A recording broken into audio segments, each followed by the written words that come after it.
Bonjour Eric. Bonjour Cécile, bonjour Patrick. Alors Eric, hier on fêtait les 115 ans de la loi de 1905 de séparation de l'État et de l'Église. L'Église catholique également entreprise qui a vu son budget s'effondrer avec le confinement. Ben oui, on n'y penserait pas.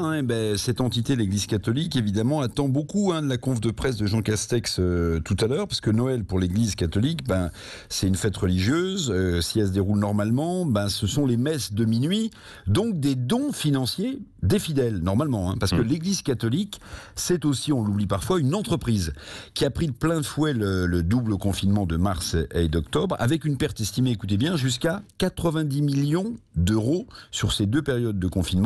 C'est-à-dire, bon an, mal an, 30 à 40% de son budget. Alors, vous le rappeliez, il y a la loi de 1905 qui sépare pourtant l'Église de l'État. Et l'Église a quand même eu recours à l'aide de l'État, parce que l'Église catholique, c'est 8000 salariés dans les 90 diocèses. Parfois, ils ont été placés en chômage partiel, oui, parce que les églises étaient fermées. L'Église a empoché tout de même 5 millions d'euros. Alors, le directeur financier de la conférence des évêques, oui, il y a un directeur financier dans l'Église catholique. Il a averti que pour renflouer les caisses, l'Église allait vendre, comme n'importe quelle entreprise, des actifs, essentiellement des biens immobiliers. Vous le voyez, finalement, toutes les entreprises, églises y compris, souffrent en France, mais comme elles sont sous perfusion de l'État, dopées aux subventions, elles donnent l'impression, ces entreprises en ce moment, de résister. Oui, parce que les faillites d'entreprises ont tendance à reculer fortement en France. C'est une sorte de calme avant la tempête ou pas, Eric ? Ah oui, votre formule est bien choisie. Pour l'instant, nous sommes dans l'œil du cyclone. Oui, le calme avant la tempête. J'ai été estomaqué par ce chiffre hier.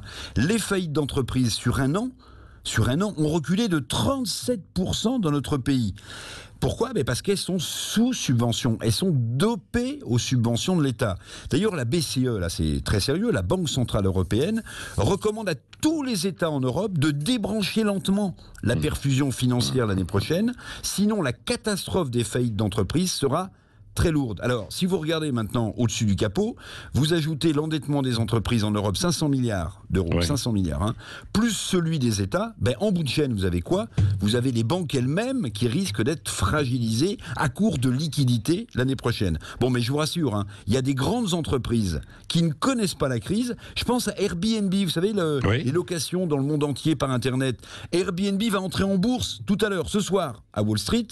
Et vous savez combien elle va être valorisée, cette entreprise, alors que son modèle économique est par terre ? 40 milliards de dollars. Bref, l'éternelle irrationalité galopante des marchés financiers, elle, qu'on se rassure, elle n'est pas malade. Merci Eric Revel, et vous reviendrez tout à l'heure avec nous dans le petit déjeuner de l'actualité.